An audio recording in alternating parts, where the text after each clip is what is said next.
Hi there. Thank you very much for playing The Beginner's Guide. My name is Davey Reedon. I wrote The Stanley Parable, and while that game tells a pretty absurd story, today I'm going to tell you about a series of events that happened between 2008 and 2011. We're going to look at the games made by a friend of mine named Coda. Now, these games mean a lot to me. I met Coda in early 2009 at a time when I was really struggling with some personal stuff, and his work pointed me in a very powerful direction. I found it to be a good reference point for the kinds of creative works that I wanted to make. So just to start you off, this is, I think, the first game he ever made. It's a level for Counter-Strike. You can walk around here, by the way. And mostly it's just Coda learning the basics of building a 3D environment. But what I like is that even though he starts from the simple aesthetic of a desert town, he then scatters these colorful abstract blobs and impossible floating crates around the level. And of course, it destroys the illusion that this actually is a desert town, and instead this level becomes a kind of calling card from its creator. It's like a reminder that this video game was constructed by a real person. And it kind of makes you wonder, what was going through his head as he was building this? This is what I like about all of Coda's games. I mean, not that they're all fascinating as games, but that they are all going to give us access to their creator. I want us to see past the games themselves. I want to get to know who this human being really is. And that's exactly what we're going to do here. So, it's 2008, Coda starts making these games, and he never releases any of them. He doesn't put them onto the internet, he just makes them and then immediately abandons them, and they sit on his computer forever. And I think he really understood this image of himself as a recluse. At one point, he jokingly renamed his computer's recycling bin to Important Games Folder. So, this was just how he worked. He tended to crank them out one after the other without even really pausing to try to understand what he had just made, until suddenly one day, he just stopped. In 2011, that was it. He made his last game, and then he hasn't made another one since. And that's why I've taken this opportunity to gather all of his work together, is because I find his games powerful and interesting, and I'd like this collection to reach him, to maybe encourage him to start creating again. And if the people like you who play this also happen to find his work interesting, then I'm sure it'll just send that much stronger of a message of encouragement to Coda. So thanks for joining me on this. If you have a particular interpretation that I haven't mentioned here, or if you just need to get in touch, you can email me at daveyWreden@gmail.com. Okay, that's about it for introduction. Let's take a look at Coda's first proper game. As each game is loading, I'll show you the date that it was completed. This first one was made in November 2008.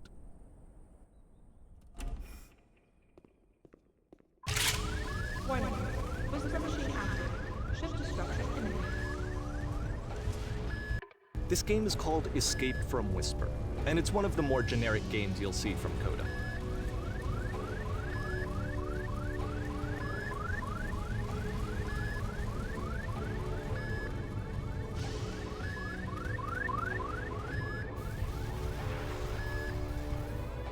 Security call breached. Hostile alien life forms inbound. It kinda looks like this game was abandoned mid-development. For instance, you have this gun, which you'd think would indicate that there are supposed to be monsters or enemies somewhere, but then clearly there are no enemies anywhere. You can't even reload the gun when you run out of bullets. But ultimately we don't really know. Maybe Coda thought that actually it was complete the way that it is. And I think that we should talk about his games for what they are, rather than for what they're not. I love how you can see the bottom of the universe from this room.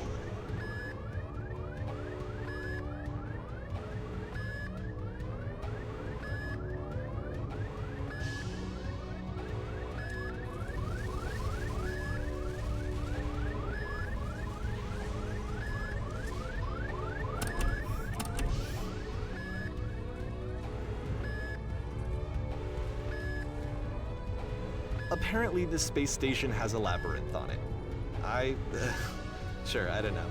There's really no reason for it that I've ever been able to discern, so in the interest of time, I'm just gonna skip you on past it. Okay, this is the part that's interesting. The game has this narrative about the whisper machine and how it has to be turned off, and then you get to the engine room. Hey, you there, in the engine room. You could save us all. That beam is powering the whisper machine. We could disrupt it by introducing a great enough heat signature. If your body could stop the beam. It's so much to ask, but for all of our lives, would you do it? Could you give yourself?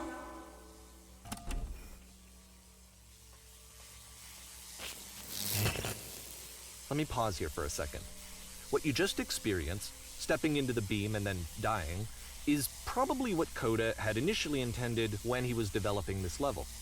But when he first compiles and plays it, something goes wrong. There's a bug somewhere. And this is what happens instead.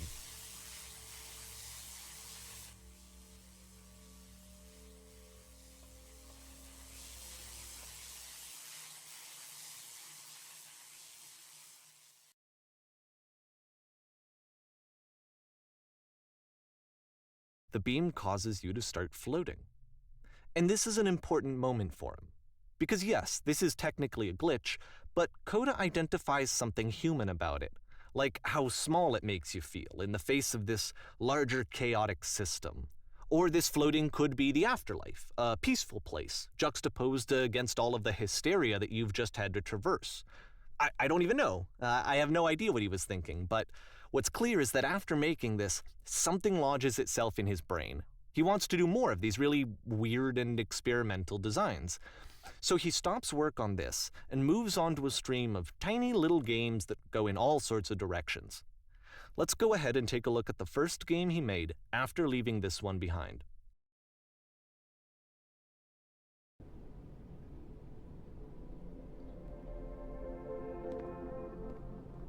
Yep, in this game you can only walk backwards.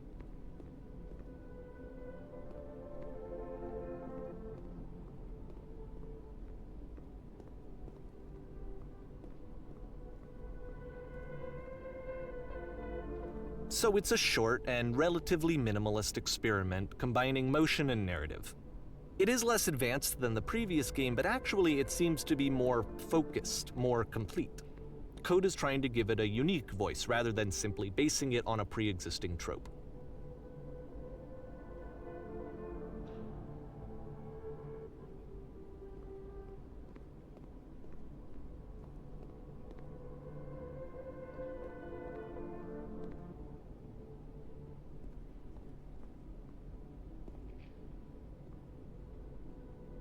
It's a short little thought, it says what it wants to say, and then it ends.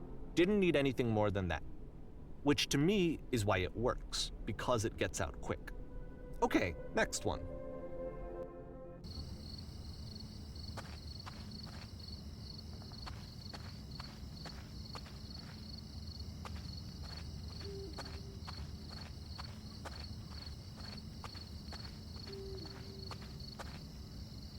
And that's it. Okay, the meaning of this game won't be clear just yet. Please be patient with me for a few more games, and I promise you'll see what makes it interesting. Oftentimes, Coda would put bizarre titles like this one at the start of his games. I wish I'd known him at the time that he was making these early games. He would really only talk to me about his work as he was making it. Once he stopped work on a game, that was it. It was dead to him. And I don't agree with that at all, but what are you gonna do? I know it's tempting, but there's actually nothing over here. Sorry.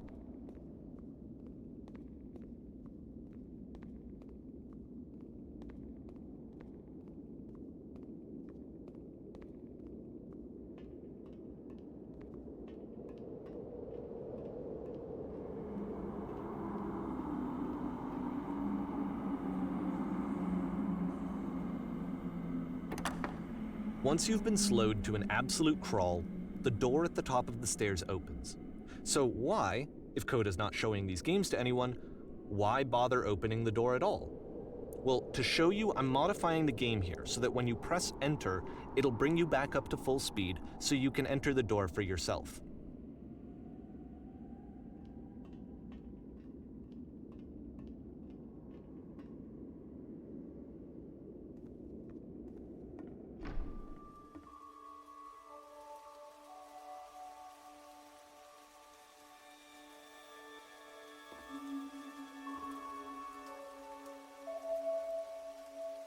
a room that's warm and nice and filled with little ideas for games.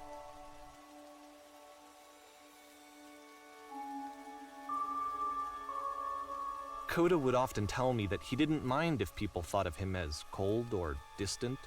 He said that he knew that he was actually a vibrant and compassionate person, but that it takes time to really see that. It can be a very slow climb to get there.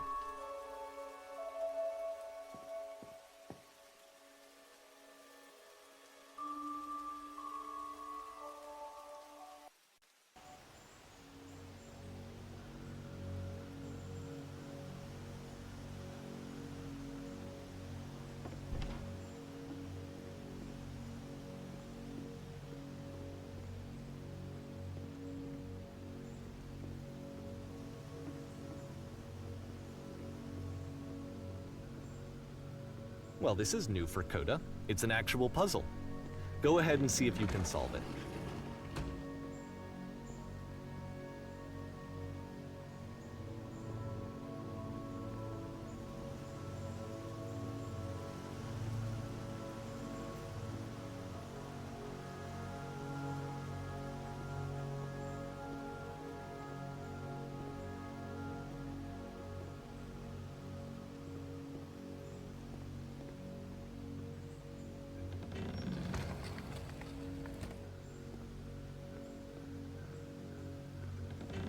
Don't forget that solution, because we're going to see this puzzle again soon. We're going to see it a lot.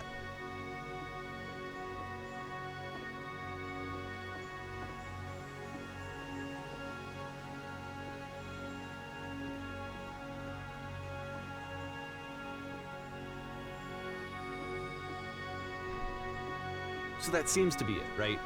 You walk down a corridor, you solve a puzzle, you get to the end. Simple enough. All right. Now I'm going to modify the game again so that when you press enter, it'll remove all of the walls from this room.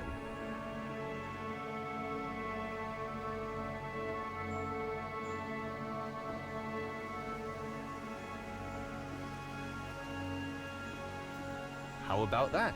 There was more to it than we had any way of knowing. I actually find it funny that this game comes after the stairs game, since they essentially convey the opposite idea. So, in the stairs game, a dull exterior concealed a rich interior. And then, in this level, a dull interior hides this fantastic outer world. Either way, I think that the point is the same, is that most of the time you don't get to know what you're missing, or even that you're missing anything. That's not your role as a player. So if your role here is not to understand, then what is it?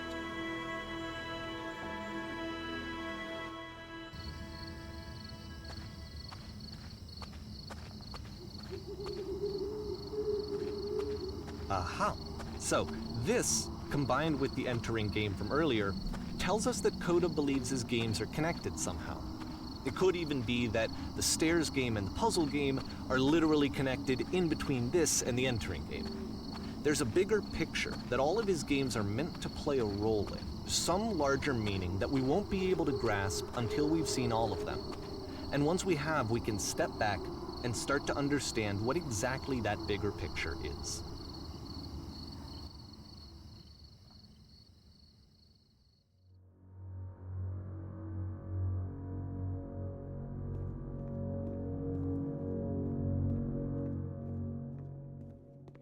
Let's talk about video game development for a second. Every video game runs on what's called an engine, which determines what the game can and cannot do. So in other words, the engine is a set of tools for game development. To make all of these games, Coda is using an engine called Source. Like all engines, Source has certain things that it does well, and it has certain things that it does poorly. One of the things that it does very well is boxy linear corridors. That's why so many of Coda's games are set in these large, flat, empty rooms, is just because he's working with what the engine does well. The tools available to the creator shape what kinds of creative work they're going to end up making. You might consider paying attention to the architecture in Coda's games to notice how they seem to stem from an engine that's very good at producing linear, boxy corridors.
This prison, funny enough, in Coda's original design, the doors stayed shut for a full hour before letting you go. If you don't mind, I think we're gonna skip that. This is something that he and I used to argue about a lot. You know, whether a game ought to actually be playable, whether it means anything if no one can get through it. And I would always defend that, all this work goes into the game, why not make it playable and accessible? And so we just got into heated arguments over it, and there was one time that after one of these conversations, he went home, and a day or two later, he sent me a zip file entitled Playable Games that was full of hundreds of individual games, each of which was just an empty box that you walked around in and nothing else. Believe me, I played every single one of those just to find out if there was like a gag hidden somewhere. There wasn't.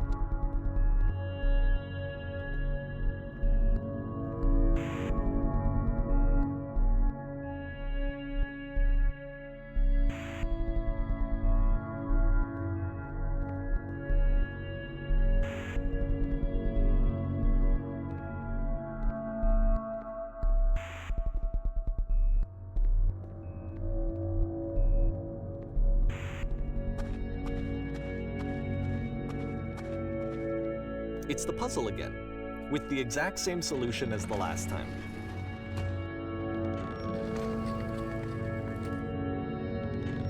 There's still no clear indication of what makes this puzzle so special that Coda is going to return to it over and over. But I promise I'll share with you my interpretation very shortly.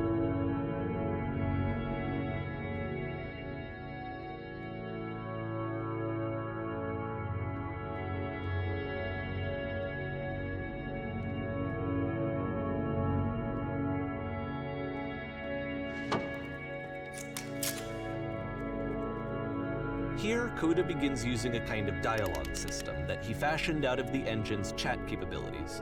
Use the 1, 2, 3 buttons on your keyboard to respond.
And so we make one last descent down to the final floor of the level.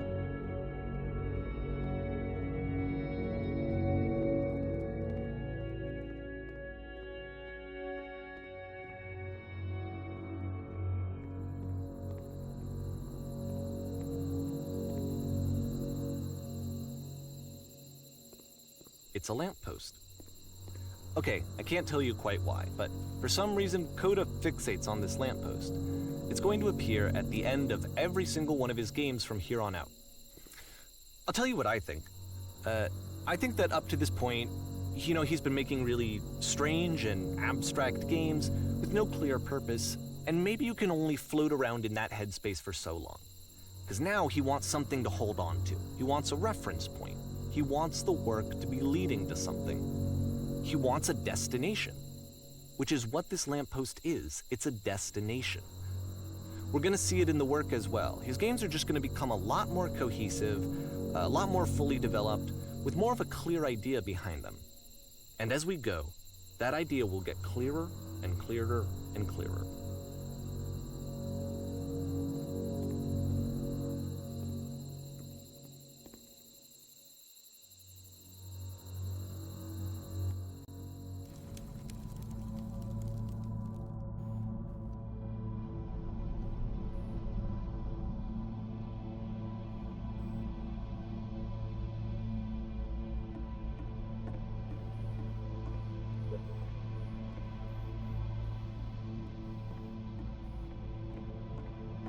So first off, I'm sure you can deduce this, but this game is not connected to the internet. All of the notes that you're gonna see have been written by Coda. This was actually the first game of his that I ever played. This was shortly after I met him at a weekend game jam in Sacramento, where I grew up. I saw him working on this very level, and it was just so different from anything that anyone else was doing. So right away I was like, I have to be friends with this person. In retrospect, I think I was probably a bit too pushy, trying to get his attention. I was over-enthusiastic. But he was very gracious about it and very patient with me. And I cooled off eventually. Oh, feel free to skip over any of these notes if they're not doing anything for you. Nothing extra is gonna happen if you read all of them. Either way, to me they convey a sense of loneliness. I see this person who's filled with thoughts and feelings and beliefs and has no way to express them except as scattered and unheard voices in a game that wasn't meant to be played.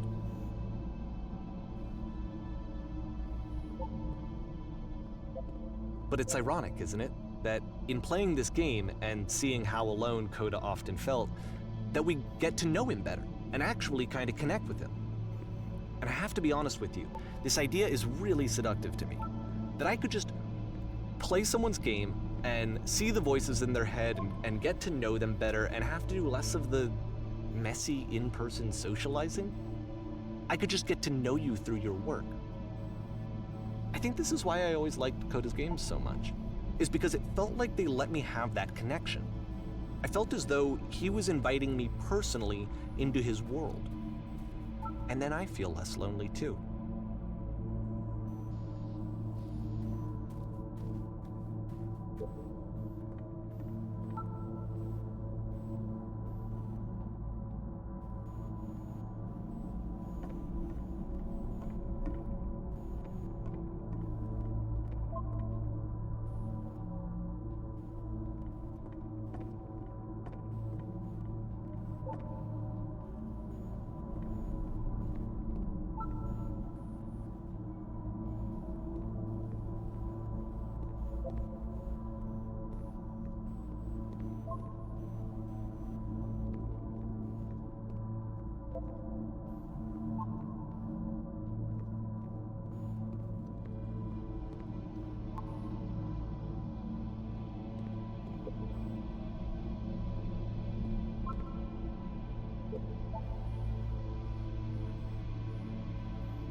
At the end of this level, we're going to see the puzzle again.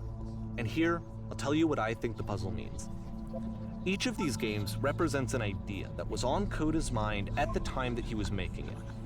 And the puzzle is a way of closing the door on a previous chapter of his life before moving on to the next one. In each of his games, after exploring a theme that, he might find difficult, Coda can then place this puzzle that he knows has a reliable solution, he understands exactly how it works, and so it gives him a simple mechanism for moving on.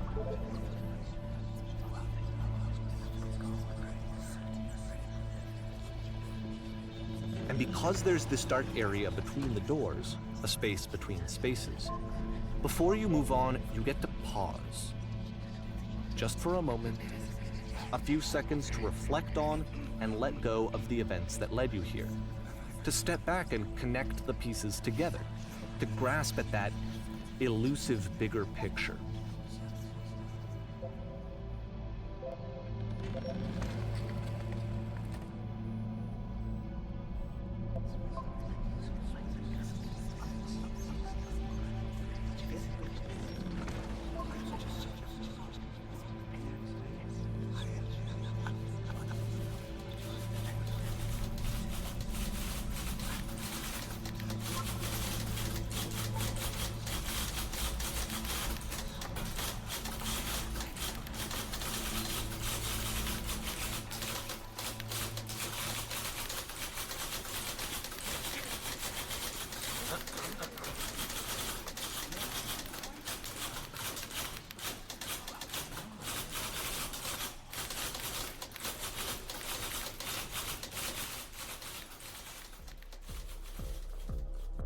Okay, this one is tough.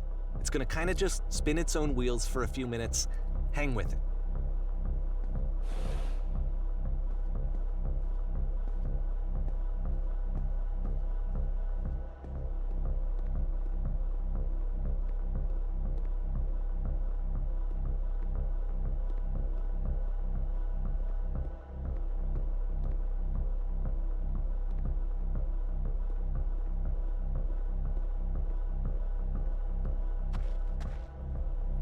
See, this is it, the whole game. And there's nothing that's particularly interesting about it. You just walk to the end of a hallway. Except, for some reason, Coda gets really fixated on this prison that has all of this modern furniture. And I don't know why, but he decides he needs to revisit this prison. He's gonna start over, use the same assets, turn it into something else. Okay, cool, here's version 2.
There's a bit more to this one, but still it's not really communicating anything. It's kind of just weird for weirdness' sake.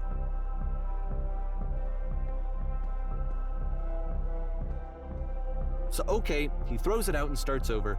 This time he comes at the prison idea from a different direction.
And of course, now the table is gone and you can't begin the chain of events to escape.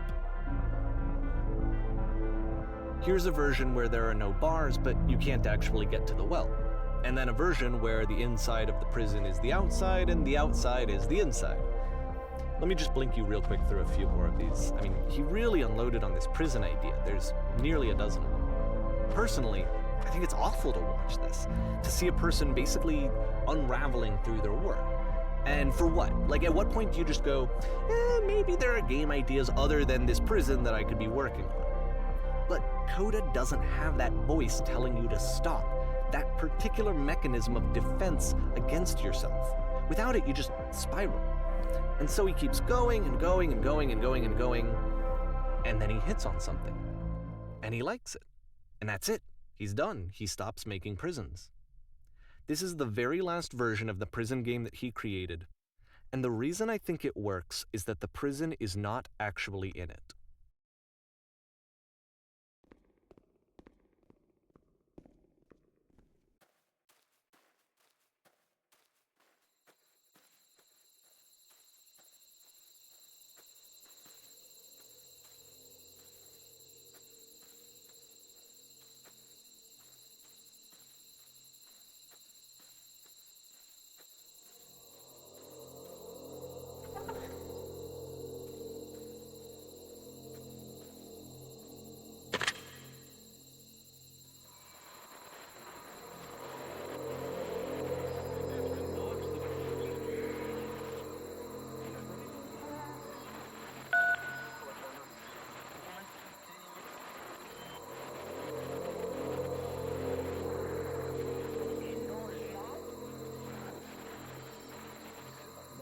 It's a conversation. And so this is what Coda wants, is to be able to talk to someone, to share what's on his mind, and to get some good advice from someone who knows. But the irony is that even in this scenario, you're still talking to yourself. You know, all of these games so far are Coda talking to himself.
I can see why he considers this a fitting conclusion to the prison games. After all of the obsession and frustration, just to be told by someone you can trust that things are going to be okay. Wouldn't that be nice? So what would it look like if Coda wanted to make a game about talking to someone other than himself?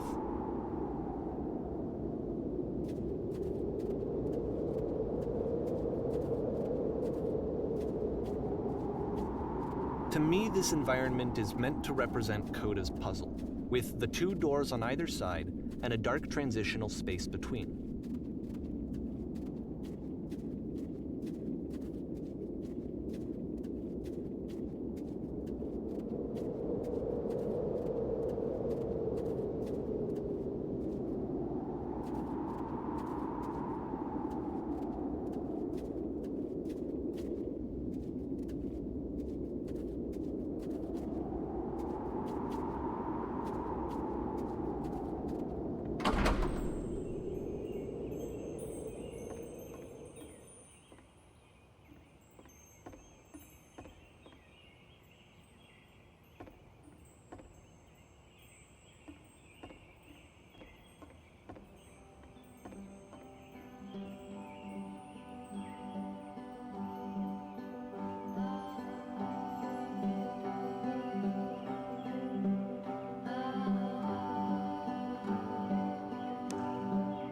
you'll notice that the quality of the art is a step up from previous games, including this new and improved chat system, which he started using from this point on. From here on out, he begins putting much more effort into the visual polish of his work, and this particular game took 2 months to create as a result.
After the intense set of prison games, this house cleaning level almost feels like cleansing.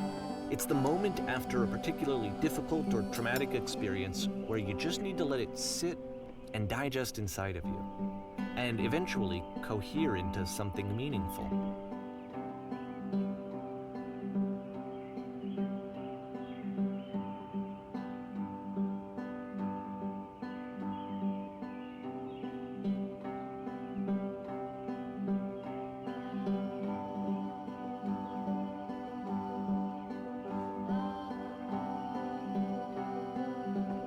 I know that Coda really liked this game. Of all of his work, actually, this was the only one that he called me up to ask me to come over and look at it. This was during a period of a few months where he was like grossly happy all the time, just walked around with a constant smile on his face.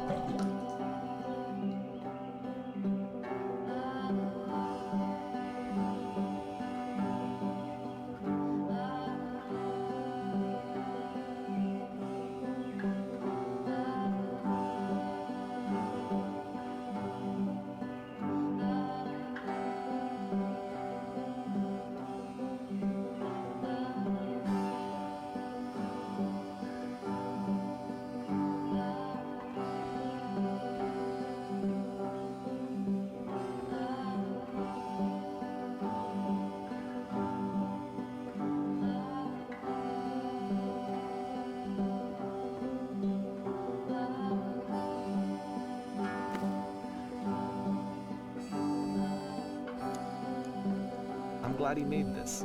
I'm glad he found some peace.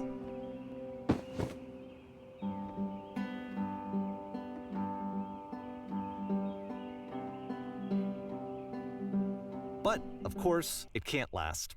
The music stops, your companion is gone, it's time to leave. The door at the top of the hill is now open as well. Again, you can't stay in the dark space for too long. You just can't. You have to keep moving. It's how you stay alive.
Which is the whole point of the puzzle doors, right? That sooner or later you have to pick up and move. I really thought that was the point of it.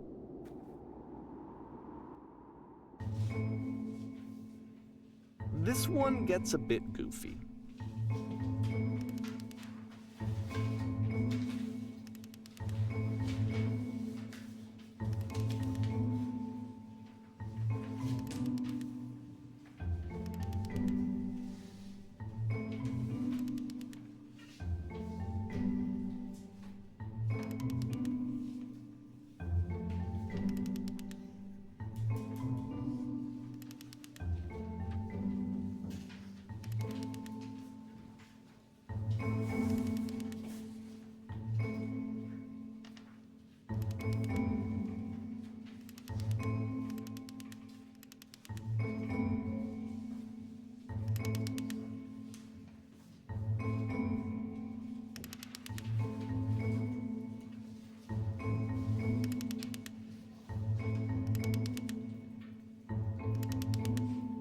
About halfway through the game, the perspective shifts.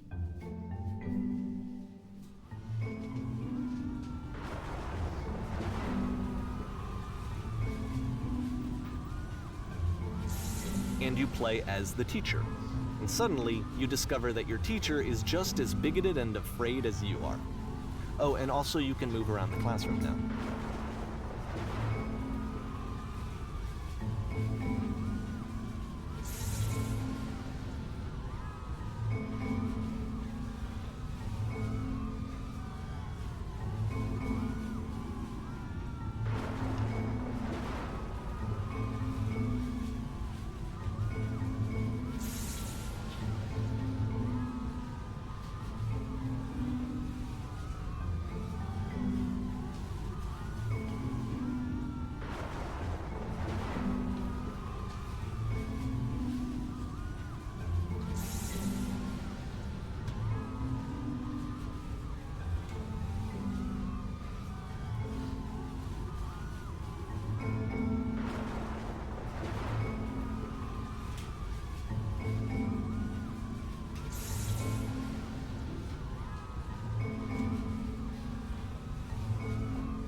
I fell pretty hard for this one. I feel like it's one of the most relatable experiences that you can have. To assume that some other person is perfect and totally fulfilled in every way, and completely miss all of the little flaws that make them painfully human. I think about this game a lot these days.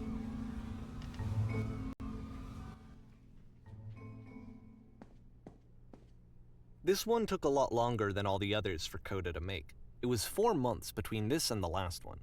That's twice as long as it took him to make any other game before this, and it's not like it's particularly complex, so I remember I found that a little strange at the time.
The game ends with this eerie premonition of what's going to happen next in Coda's life.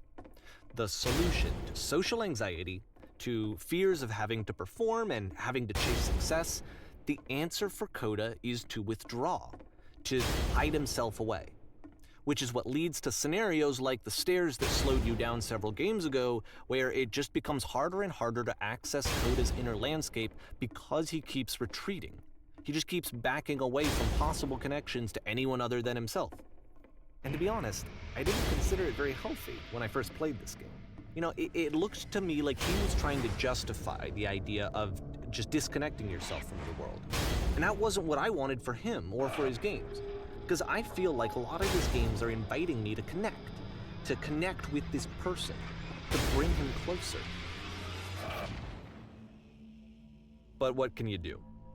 After this, Coda went off and took another 5 months to make a new game.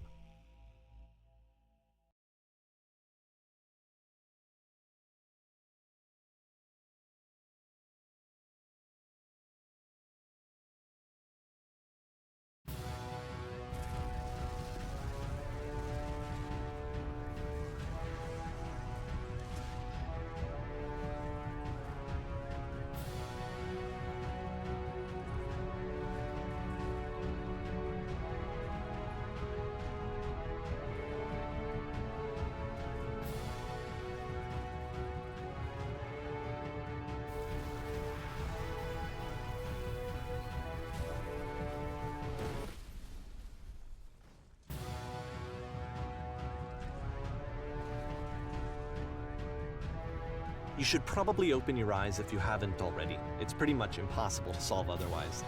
And there is a solution, by the way.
Like I said, I was getting concerned.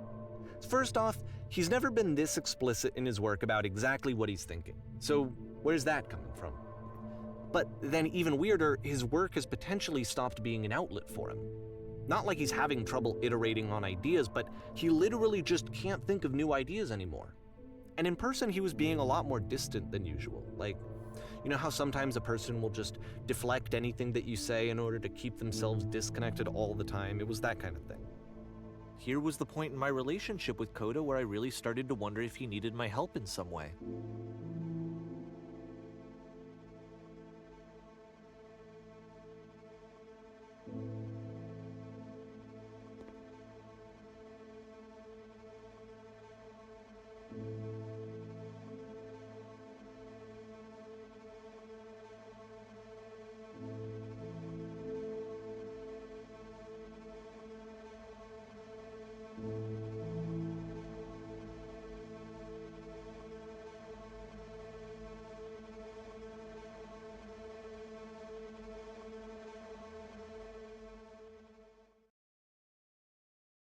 His games are going to get more desperate from here on out. After this game, it's almost 6 months before he finishes something new.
If the last game featured Coda talking explicitly about his creative frustrations, this one turns it up to 11.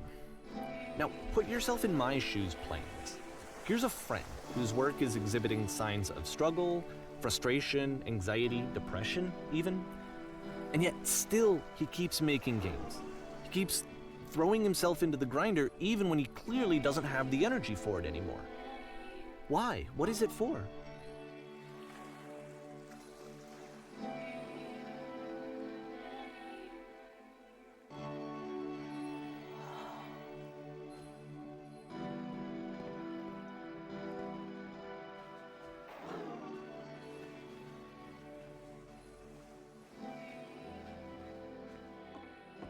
Because from my perspective at the time and just what I knew of him, this was a result of how isolated he was.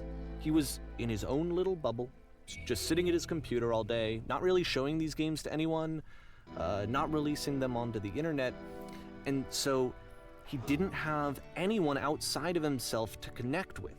He had no outlet to ground himself on.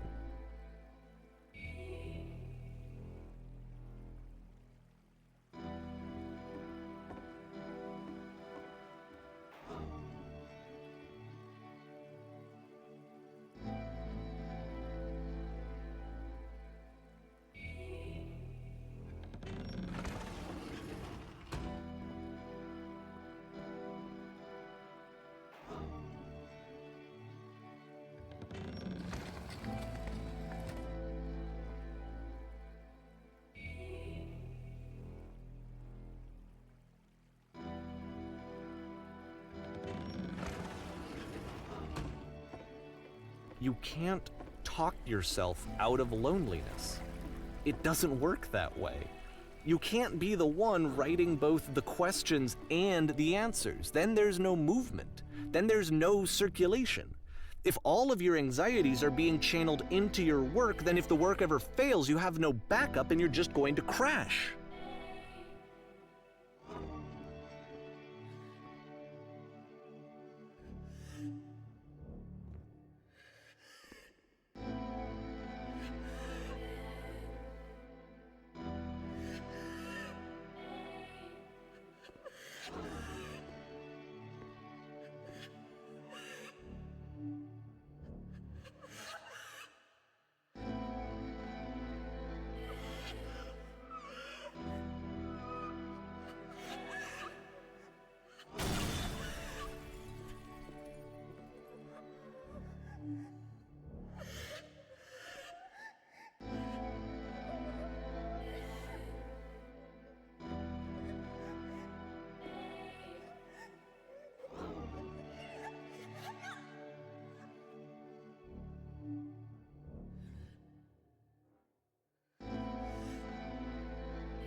Seeing this game at the time that he made it, it looked really unhealthy to me.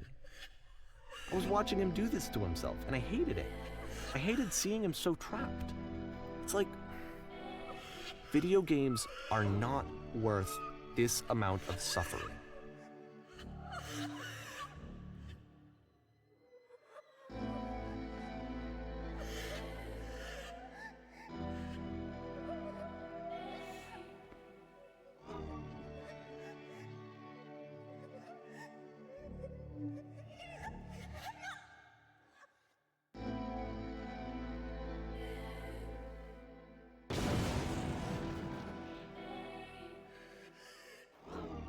This is someone I really cared about.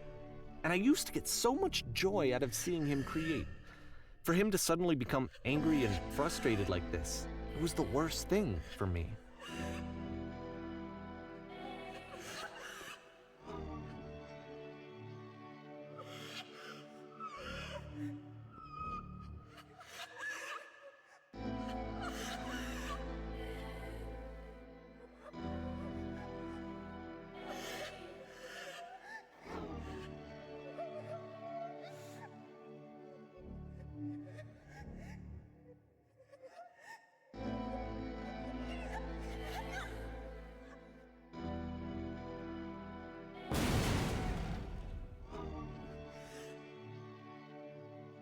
I don't know.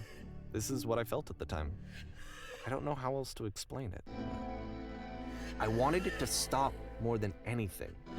I had never felt so rotten. I needed more than I had ever needed anything for this to stop.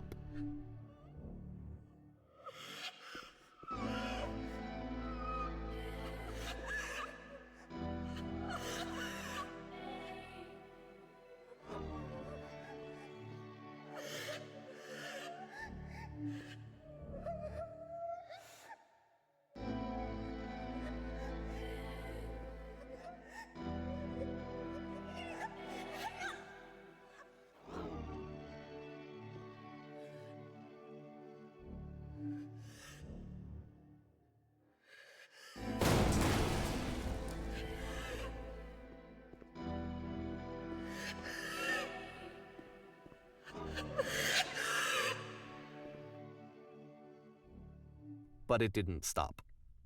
After finishing this one, Coda takes another 7 months and comes up with a new game.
And of course, it's the machine.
So now the work is becoming self-destructive. And I'll tell you, at the time that I first played this game, shortly after he made it, here's what I'm thinking to myself. I'm thinking that Code is stuck in his own head, and that it's having a very negative effect on him, and that all he needs to do is just start showing his work to people, to get some actual feedback on his games. It might get him out of isolation. And so, as I'm thinking this, I realized that I could be the one to initiate it. Because it would never occur to Coda to start actively soliciting feedback, so what if I did it for him? If he could see the difference it would make to have more actual conversations with other human beings, would that bring him out of his mental spiral?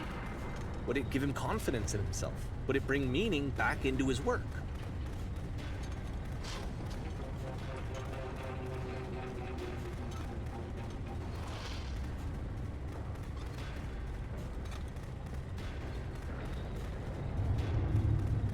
So I started showing Coda's work to people. I took this one, and the islands which you just played, the theater, the notes, the house cleaning game, and some of the prison escape games. I brought them to people that I knew and trusted. I asked their opinions. And the great part is that they really loved his games. You know, the point of it all was just to give him some external reference point, but they genuinely loved his work. There was nothing for him to be afraid of.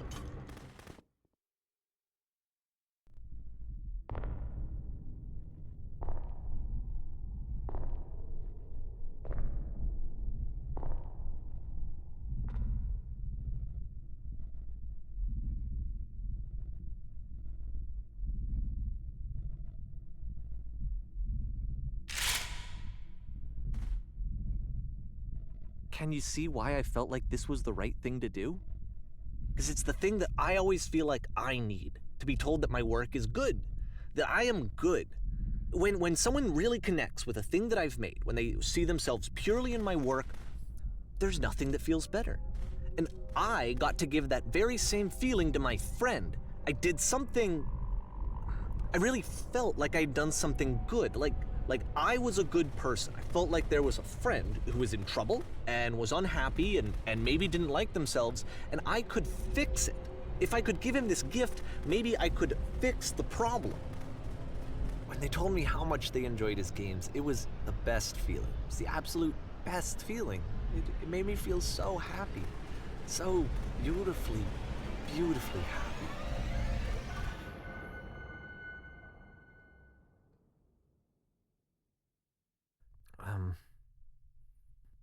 So anyway, Coda finishes this game, and then really he just kind of takes off for a while. So this is June of 2011, and I didn't hear anything from him for several weeks, I guess. And so out of nowhere, one day I get an email, and it's got a private link to a new game of Coda's. This one is called The Tower, and to my knowledge, it's the last game that Coda ever made. So let's take a look.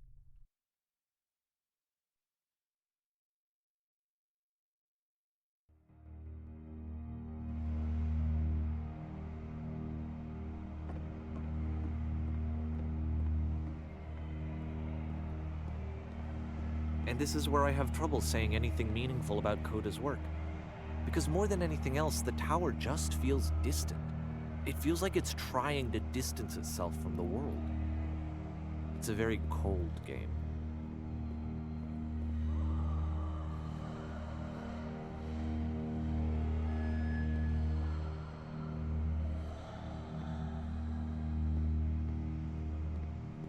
This room actually has a maze in it. Except that all the walls of the maze are invisible. And then every time you touch one of the walls, there's this awful flashing and noise, so the experience is really miserable. The game goes beyond not being meant to be played, it actually seems to despise the player for trying to play it at all. But I do want to show you the rest of the levels, so when you're ready to continue, press enter and I'll put a bridge over the maze.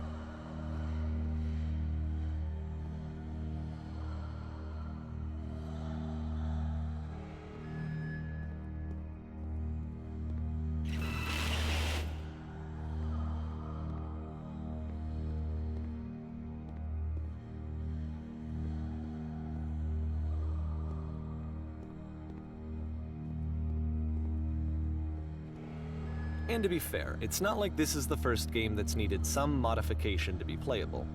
Like the house cleaning game. You know, that one used to actually loop the cleaning chores and you just cleaned a house forever. I had to cut it off so that you could exit the house and the game would actually end. But that game had an idea that it was actually trying to communicate. What's the deeper idea behind the invisible maze? The only way past this challenge is to randomly guess the 6-digit code. Like the invisible maze, it's frustrating to me, because it's the opposite of everything else that Coda has made. It doesn't encourage thought or engagement. It doesn't ask anything of me, except a lot of my time. If I could have reached him during this time, then maybe I could have asked him, but I couldn't. I still don't really understand why this is here. I'll put the code on the ground for you here, though, so that we can move on.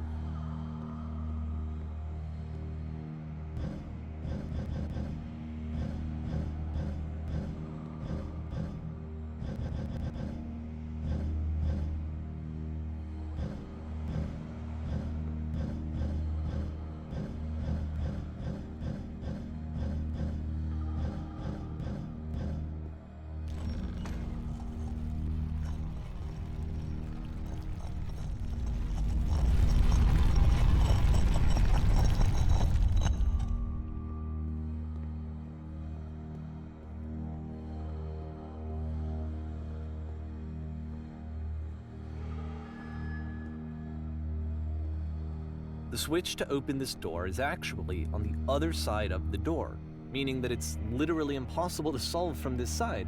So even if you somehow brute forced your way through the first 2 challenges and you got to this point, there's actually just no way to progress. And it's scary for me, the idea of Coda cutting himself off entirely, just saying, you know, that's it, that's the end of the conversation, not giving me any way to fix the problem. I feel like a failure, I guess, when I can't fix the problem. But I can open this door for you, so let me do that. Was I a failure for not understanding this game? I mean, I don't know why I would be. It's not like everything needs to have a solution, but I feel it somehow. I feel like I failed, and I don't understand why. I remember, it's June of 2011, I'm playing this for the very first time, and as I'm playing, I'm thinking to myself, I don't know this person. I have no idea who this person is. It wasn't the guy I knew, it wasn't my friend. I had come to so many conclusions from looking at all of his work up to this point, and then suddenly none of them... I had been trying to, though, that was the thing. For years, I was trying to get to know him, to understand who he actually was and what he stood for. I asked him so many times to please just tell me what his games mean to him. I asked him please to tell me what the 3 dots mean. And he wouldn't.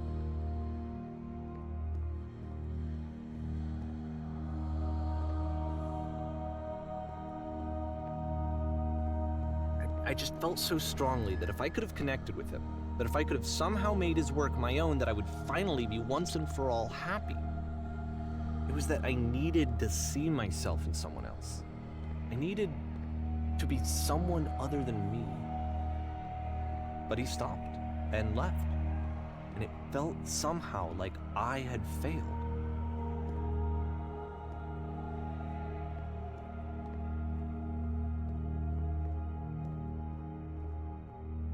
Where did I screw up?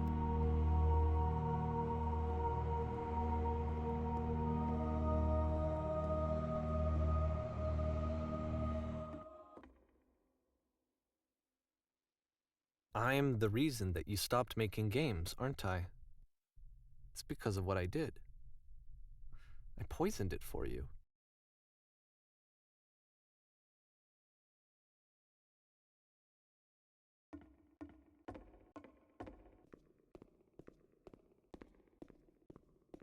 I don't think I ever told you this, but when I took your work and I was showing it to people, it actually felt... it felt as though I were responsible for something important and valuable.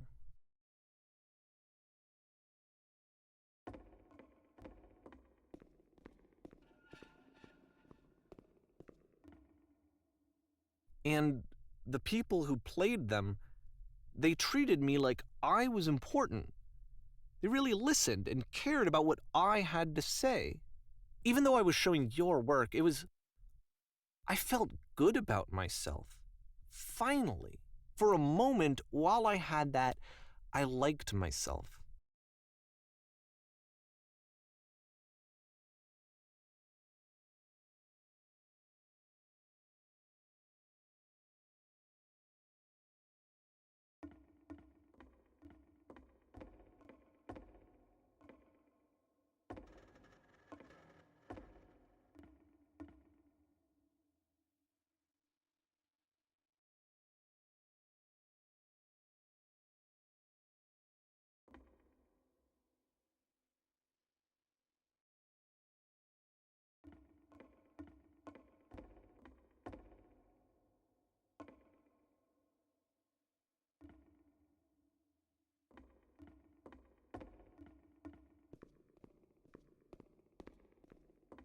And then you stopped, and I didn't have anything left to show people.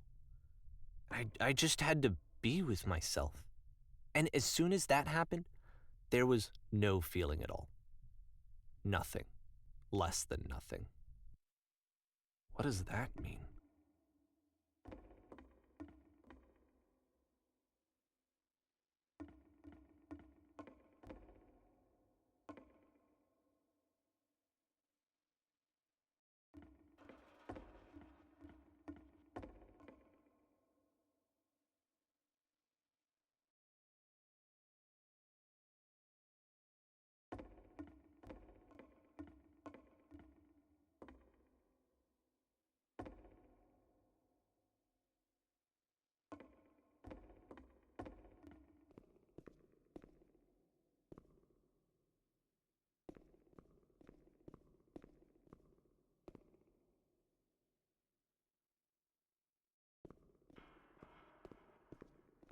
I'm afraid that I did something really stupid because I don't like myself.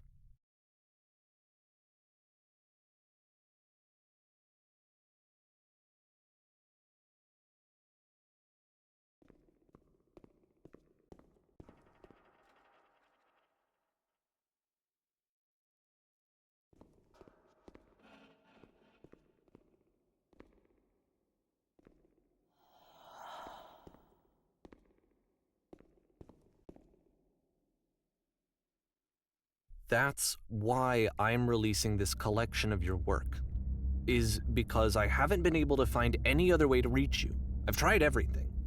And so a part of me has hope that if I put this compilation out into the world, and if I put my name on it, that maybe enough people will play it so that it'll find its way to you, so that I can tell you that I'm sorry. I know I screwed up. If I apologize to you truly and deeply, will you start making games again? Please, I need to feel okay with myself again. And I always felt okay as long as I had your work to see myself in. I mean, is something wrong with me? Because I know that I did an awful thing, and I'm doing it again right now. Like, I'm showing people your work, but I can't stop myself from doing it. That's how badly I need to feel something again, like I'm an addict. There has to be something wrong with me. Can I apologize? What if I tell you I was wrong? Will that work? Will that fix it? I don't know. I don't think it will, but there's nothing else that I can do. Just tell me what you want. I'm sorry. I'm sorry. Please, start making games again. Please help me. Please give me some of whatever it is that makes you complete. I want whatever that wholeness is that you just summoned out of nothing and you put into your work. You were complete in some way that I never was. I want to know I want to know how to be a good person. I want to know how not to hate myself. Please. I'm fading, and all I want is to know that I'm going to be okay.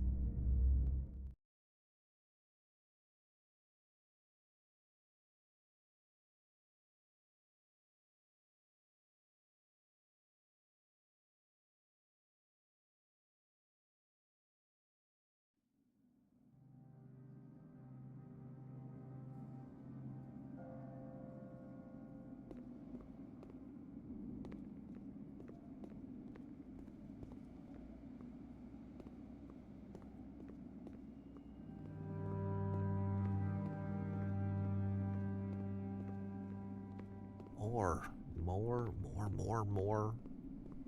love, more praise, more people telling me that I'm good. Always more. It's like a disease.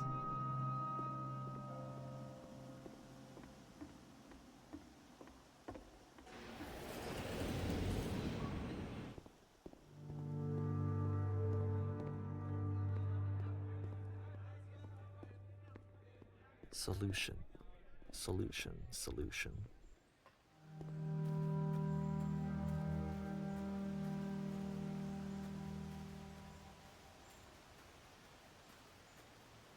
I guess if someone had told me ahead of time that he just really enjoyed making prison games, maybe I wouldn't have thought he was so desperate. I wouldn't have told so many people that he was depressed. Maybe he just likes making prisons.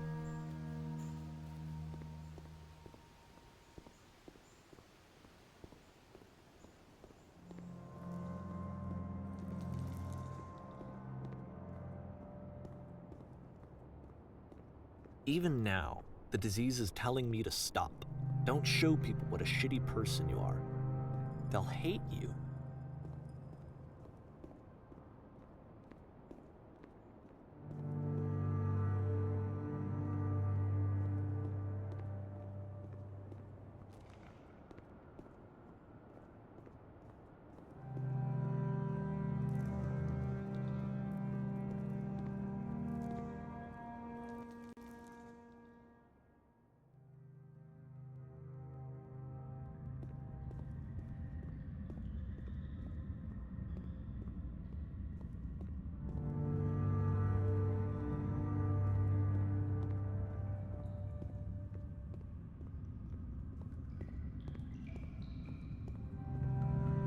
If I knew that my life depended on finding something to be driven by other than validation, what would that even be? It's strange, but the thought of not being driven by external validation is unthinkable. Like, I actually cannot conceive of what that would be like.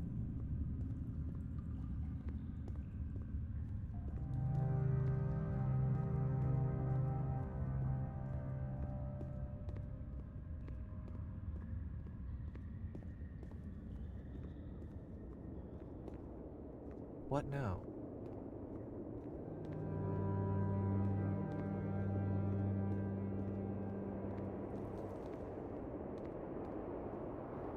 I think I need to go. And I'm sorry, because I know that I said that I would be here and I would walk you through this, but I'm starting to feel like I have a lot of work to do.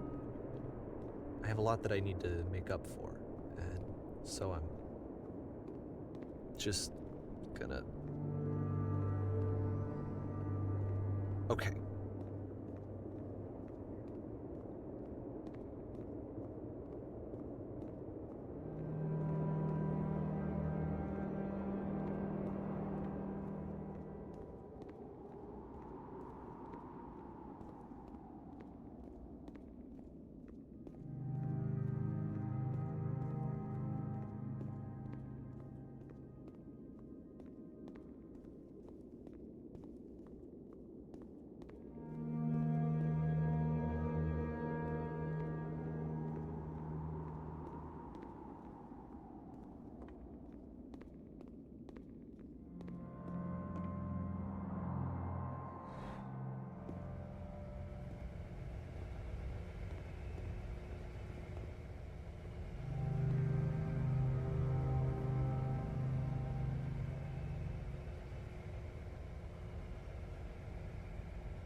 sad.